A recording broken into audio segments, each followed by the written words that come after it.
여러분들에게 감사드립니다. 우리 여기는 이 회장이 아니라 총무를 대표로 하신다고 하시던데, 제가 생각하고 있는 이제 수평적 네트워크 사회에 정말로 부합하는 직함이라는 생각이 듭니다. 아까 보니까 신현수 우리 기자님도 계시던데, 전 기자님도 그분이 초대 여성 총무를 한번 시도하다가 아직은 성공을 못했다고 그런 말씀이 있었는데, 여성 총무도 탄생하지 않을까 그런 생각이 듭니다. 오늘은 제가 이 기조 말씀이라고 저희가 준비한 게 있긴 한데, 이건 가급적이면 서면으로 대체를 하고 몇 가지 좀 말씀을 드리도록 하겠습니다. 우리 사회가 이제 과거 어느 때보다도 갈등과 균열이 매우 심한 것 같습니다. 특히 청년 세대를 중심으로 여러 분야에 마치 오징어 게임의 생존 투쟁처럼 편을 나눠서 서로 경쟁이 아니라 전쟁을 하는, 투쟁을 하는 그런 상황이 벌어지는 점을 기성세대의 한 사람으로서 매우 안타깝게 생각하고 또 죄송하다는 말씀을 드려야 할 것 같습니다. 우리 기성세대들은 이제 소위 이제 고도성장 사회를 살았습니다. 과거에는 성장 국가였기 때문에 정말 어딘가에 투자를 하고자 하면 투자할 돈이 없어서 못했을 뿐이지 투자의 기회는 얼마든지 있었고, 제가 어릴 때 경험했던 것처럼 매년 임금이 오르고 또 오늘보다는 내일은 더 나을 것이다라는 기대가 충만했던 그런 시대를 살았습니다. 후보님께서는 마스크를 벗어도 괜찮을까요? 네, 저희는 쓰고 하고 후보님 벗는 거 알겠습니다. 알겠습니다. 고맙습니다. 방역 규칙과는 아니죠? 아니 그거 네. 상황이 객관적으로는 어려울지라도 미래에 대한 희망이 있으면 도전이 가능하고 또 희망을 가지고 사회가 활력을 유지할 수가 있습니다. 그런데 안타깝게도 과거 어느 때보다도 자본과 또 기술의 수준, 교육 수준, 인프라, 거기에 더해서 노동의 질, 이런 것도 매우 우수한데, 문제는 저성장이라고 하는 큰 장애를 만나서 우리 사회가 기회 총량이 좀 부족하고, 그 부족한 기회 속에서 기성세대와 이제 신입세대들이 경쟁을 해야, 그래서 결국 사회 취약계층이라고 할 수밖에 없는 우리 청년 세대들이 좌절하고 심지어 미래를 포기하는 그 저출생이라고 하는 사회적 병리 현상까지 우리가 맞닥뜨리고 있습니다. 저는 우리 시대가 질적으로 변화되어 있다고 생각합니다. 질적으로 변화된 첫 번째 내용은 역시 불공정과 불평등, 격차가 심화됐다는 것입니다. 역사를 되돌아보면 공정한 사회, 인재의 등용과 자원의 배분, 효율적 사용이 공정하게 작동하던 시기는 흥했습니다. 그런데 그게 어느 날 기회공정을 보장하는 공적 장치라고 할 수 있는 관료, 소위 지배구조가 부패하고 또 이 소수 강자들의 횡포와 독점에 무한해동하는, 즉 요즘 말로 하면 부정부패가 행해하는 사회가 되면 이제 불평등이 격화되고 그 사회가 가지고 있는 자원과 기회들이 독점되면서 효율을 발휘하지 못하는, 그래서 결국은 대다수 사람들이 기회와 이제 희망을 잃고 의욕을 상실하고 그 사회 전체적인 생산성이 전체적으로 추락해서 사회적 위기를 맞았던 것 같습니다. 마찬가지로 우리 사회도 이제는 투자할 돈은 남아나는데 투자할 곳이 부족한 사회가 됐습니다. 그래서 이게 저성장이 사회적 문제가 되고, 그 속에서 더군다나 기술혁명이라고 하는 것이 노동력에 대한 수요를 일부 대체하면서 취업의 어려움, 일자리 감소라고 하는 문제도 양산하고, 그것이 결국은 1차 소득 분배를 이제 약화시켜서 수요의 부족을 통한 저성장이라고 하는 상황이 직면했습니다. 저는 그래서 이제 이 문제 인식 속에서 우리가 나아가야 될 길을 찾아낼 수 있다고 합니다. 언제나 문제 속에는 답이 있는 것이죠.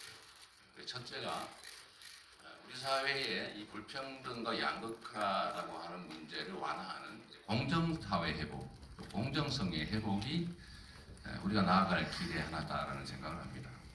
그리고 아까 말씀드렸던 것처럼 우리 사회는 기회 총량 부족에 따른 사회적 갈등과 좌절과 절망이 넘쳐나는 사회이기 때문에 어떻게 해서든 성장을 회복해서 기회 총량을 늘리고 그 속에서 자유롭게 경쟁하고 과감하게 도전할 수 있는 또 미래에 대해서 꿈을 나눌 수 있는 사회로 가야 된다는 게 저의 기본적인 생각입니다. 공정성의 회복이라고 하는 것은 많은 부분에서 가능한데 첫째로는 우리가 자주 말하는 대기업과 중소기업, 노동과 자본 또는 남과 여, 정규직과 비정규직, 또는 수도권과 지방 이 관계에서 발생한 불평등과 불균형을 좀 완화하면 아까 말씀드렸던 것처럼 자원의 효율적 배분을 통한 효율성 제고가 가능하고 그것을 통해서 우리는 성장의 잠재력을 일부나마 회복할 수 있다라는 게 제가 말씀드리는 공정성장이라고 할 수 있겠습니다. 두 번째는 전환성장이라고 하는 말씀을 제가 드리고 있습니다.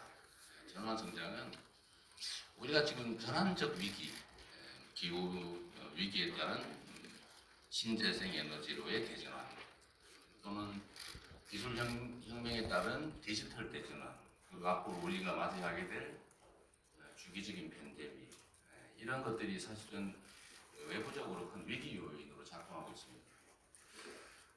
전 세계가 이제 앞으로 당면하고 있는 이 문제를 얼마나 신속하고 과감하게 또 효율적으로 대응하고 또 거기서 기회를 찾아내느냐에 따라서 국제 관계에서 각국의 경쟁력이 또 각국 산업의 경제의 경쟁력이 결정될 것이라고 생각합니다. 언제나 위기는 기회죠. 평상시에는 순서를 바꾸기가 어렵습니다.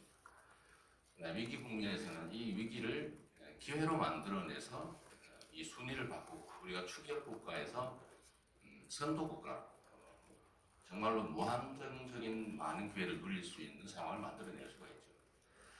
그건 결국은 저는 사회의 리더들의 혁신적 사고, 과감한 도전이 중요하다고 생각합니다.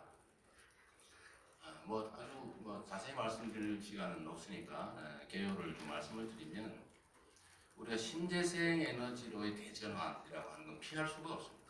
우리만 만약에 당면한 문제라면 어떻게든지 피하고 이겨내는 정도로 만족할 수 있지만 전 세계가 당면하고 있는 문제고 전 세계에서 신재생 에너지로의 산업 전환 그리고 신산업의 창출이라고 하는 경쟁이 벌어지고 있기 때문에 우리는 다른 나라들보다는 좀 더 과감하고 규모가 큰 그리고 신속한 국가 투자를 통해서 미래 산업을 위한 인프라를 구축하고 또 그 안에서 미래형 인재를 양성하는 대표적인 교육 혁신을 이뤄내야 하고 또 민간에서 할 수 없는 기초과학 투자에 또 집중해야 하고 성공 가능성이 낮지만 반드시 해야 되는 첨단 과학 기술에 대한 투자와 지원들을 또 획기적으로 해나가야 된다.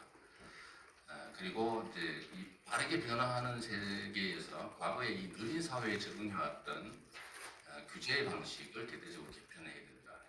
소위 이제 규제 혁신을 통해서 기업들이 금지되지 않는 영역에서 자유롭게 창업하고 혁신하고 성장할 수 있는 길을 열어야 된다라고 생각합니다. 그것이 바로 저는 우리가 대공황을 이겨냈던 루즈벨트의 뉴딜처럼 얼마 전에 미국에서 대규모 국가 투자 예산이 통과된 것처럼 이제 미국의 선도적 투자 정책들을 우리도 수용해서 그런 방향으로 좀 전환을 하면 우리가 국제적 경쟁력을 회복하고 성장을 다시 회복하는 기회를 갖게 되지 않을까 그렇게 생각합니다. 저는 정치가 과거가 아니라 미래를 향해야 한다고 생각합니다. 행정은 있는 길을 잘 가는 것입니다. 효율적으로 나아가는 게 행정이라면 정치는 새로운 길을 찾아내는 것이죠. 그래서 과거가 아니라 미래로 가야 하고 정치의 목적은 정쟁이나 권력의 쟁취를 넘어서서 우리 국민들의 삶을 개선하는 변화한 삶을 보장하는 민생이어야 한다고 생각합니다. 그 안에 결국은 안보와 질서 문제는 당연한 기본일 테고 거기에 대해서 사는 문제, 즉 경제를 포함한 민생에 우리가 중점을 둬야 된다라고 생각합니다. 저는 우리 박정희 전 대통령이 소위 산업화라고 하는 큰 성과를 만들어냈는데 그 토대가 된 것이 결국은 국가의 대대적 투자였다고 생각합니다. 물론 당시는 자원이 매우 부족한 희소한 시대이기 때문에 특정 소수에게 집중 지원하는 방식으로 불균형 성장 전략을 취해왔지만 저개발 국가로서 피할 수 없는 계기였다는 생각을 하고 있습니다. 김대중 대통령께서 이제 통신고속도로, 통신망이라고 하는 것들을 대대적으로 구축해서 IT 첨단 산업의 토대를 만들어냈죠. 우리 산업의 근간이 되었다고 생각합니다. 그것처럼 저는 미래의 신재생 에너지 사회의 새로운 창업과 또 산업 재편의 토대가 될 에너지 고속도로를 만들어서 누구나 어느 지역에서나 소규모로 에너지를 생산하고 또 유통하고 또 그 속에서 신재생 에너지 산업이 발전하고 새로운 기회를 가질 수 있는 그런 길이 열릴 것이라고 보고 그 속에서 국가의 기능이 매우 중요하다고 생각합니다. 우리 사회가 당면하고 있는 많은 문제들이 있습니다. 아마 이따 우리 패널들께서도 많이 질문하실 것 같은데 부동산 불로소득에 관한 문제 그리고 최근에 문제가 되고 있는 각종 부동산 개발 비리에 관한 얘기들이 아마 나오지 않을까 그렇게 생각합니다. 저는 정상사회에서는 누구나 이하고 연구하고 또 기여한 만큼의 성과가 보장되는 사회에 가야 된다고 생각합니다. 근데 안타깝게도 우리 사회는 지금까지도 그래왔고 앞으로도 그럴 가능성이 높기 때문에 이 부동산 그중에서 특히 토지와 주택을 중심으로 투기 자산화되는 그런 경향이 있고 결국 그거는 많은 재원 조달 동원 능력이 있는 특정 소수가 많은 기회와 이익을 누리고 있기 때문에 이 문제에 대해서 근본적인 좀 대안들이 필요하지 않겠냐.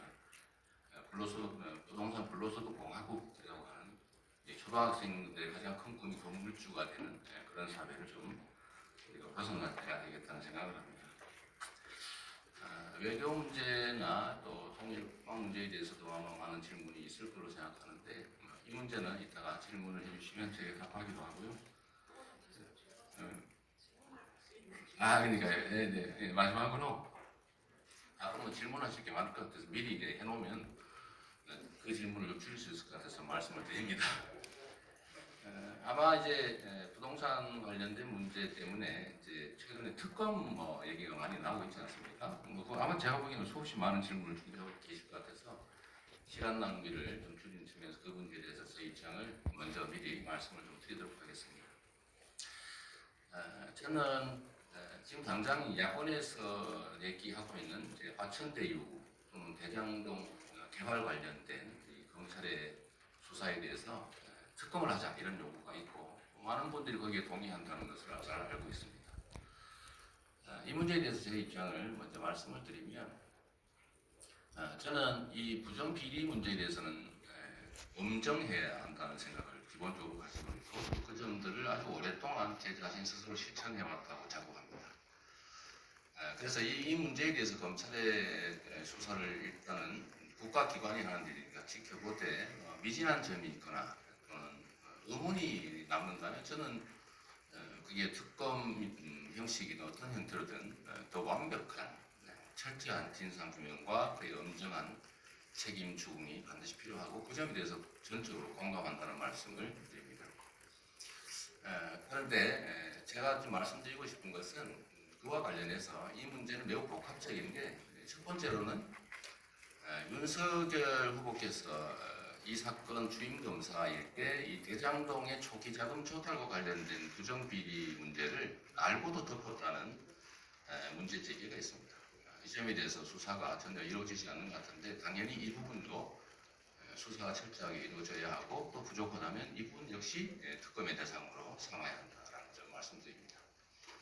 두 번째는 역시 이 부정부패 문제는 부정한 자금의 흐름에 대한 조사에 집중하는 게 원칙적으로 맞습니다. 그런데 광모 국회의원의 50억 등 누군가의 배급 또는 누군가의 공문료 수억 이런 문제에 대해서 검찰이 충실하게 본질에 접근하려는 노력을 하느냐에 대해서는 저 역시 좀 의구심을 가질 수밖에 없습니다. 이 점에 대해서도 철저한 수사가 있어야 되고 미진하다면 당연히 특검을 해서라도 금융해야 된다는 점 말씀드립니다. 세 번째로는 이 설계와 관련된 부분인데 가장 큰 설계는 역시 민간 개발을 통해서 민간이 불로소득 개발 이익을 가질 수 있도록 법 제도를 만들고 또 LH의 공공개발을 포기시키고 성남시의 공공개발 시도를 다수 의석을 동원해서 막고 민간 개발을 강요했던 이 부분에 대해서도 당연히 수사가 이루어져야 된다고 생각합니다. 그런데 이 부분은 전혀 관심이 없어 보여서 이 부분도 만약에 수사되지 않는다면 공공개발을 못하도록 막은 것이 정말로 배임이고 그 자체가 문제인데 그 속에서 부득이하게 민간 합동개발을 통해서 최대치의 공공개발 이익을 환수한 그 세대에서만 문제 제기하는 거 옳지 않다. 이 점에 대해서도 역시 추가적인 수사와 미진하다면 특검이 필요하다는 말씀드리고 또 한 가지 말씀드려야 될 부분이 바로 민간의 배임 설계에 관한 것입니다. 저는 민간 영역에 어느 정도의 이익을 최소한 보장하고 공공에서 최대한 환수하는 조치를 즉 공공환수 설계를 했는데 이 민간 영역의 투자 지분 문제나 아니면 이익 배당 문제를 들여다보면 사실은 수천억을 투자하고 전혀 이익 배당을 받지 않거나 아주 소액을 투자하고 엄청난 개발 이익을 독점하거나 하는 문제에 대해서는 사실 민간 투자 참여자들 스스로 결정하는 일입니다. 이 문제에 대해서도 역시 왜 이런 배임적 민간 개발 이익 투자 또는 배분 설계를 했느냐에 대해서도 수사가 엄정하게 이루어져야 합니다.